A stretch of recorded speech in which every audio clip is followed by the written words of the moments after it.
दोस्तों इन वक्त जो मुझे हथन में किताब है वो किताब है शेरी मजमूओ ऐं शेरी मजमूए जो नालो है केर थो मूंखे सॾे। केर थो मूंखे सॾे असांजे सिंधी ॿोली जे इंतहाई ख़ूबसूरत लेखक मोहतरम साईं बशीर मंगी साहब जो शेरी मजमूओ आहे। इन शेरी मजमूए जो जेको बैक टाइटल लिखियो आहे उहो पिणु सिंधी ॿोली जे हिकु बर्ख शाइर ऐं मुहक़िक़ मोहतरम साईं ताज बलोच साहब जिन जो लिखियलु आहे। हीअ किताब संबारा पब्लिकेशन पारां छपायो वियो आहे। इन किताब जे हिकु फ्लैप ते मोहतरम बशीर मंगी साहब जे हवाले सां राया शामिल आहिनि वफ़ा गोलो जा, ऐं ॿिए फ्लैप ते मोहतरम बशीर मंगी साहब जा जेके अॻु में किताब आयल आहिनि उन्हनि जा टाइटल शामिल आहिनि, जंहिंमें वॾो फुड़ो, संसार, सिंध ऐं मुंहिंजी सोच, मंटो जा 100 साल ऐं पखी प्यार अमन जा।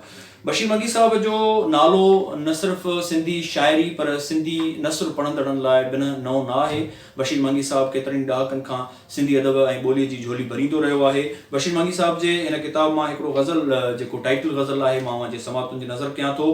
केर थो मूंखे सॾे अध राति जो, केर थो पंहिंजा गॾे अध राति जो, ऐं मेकदे में जाम ठाहे थो पीए, बांसुरी पई थी वॼे अध राति जो, निंड खे भूंडो ॾेई जागी पियो, जंग जू धरती चुमी अध राति जो, ऐं पेर अॻिते कर अची महफ़िल मचाए थो वञी काॾे छॾे अध राति जो। मजमूई तौर ते हीअ किताब जेको असांजे इंतहाई मानाइते लेखक मोहतरम बशीर मंगीअ जो शेरी मजमूओ आहे, ख़ासि तौर ते सिंधी शाइरी सां चाह रखंदड़ दोस्त यकीनन वठनि ऐं उहो हीअ किताब यकीनन हुननि जे लाइब्रेरी जी ज़ीनत वधाईंदो।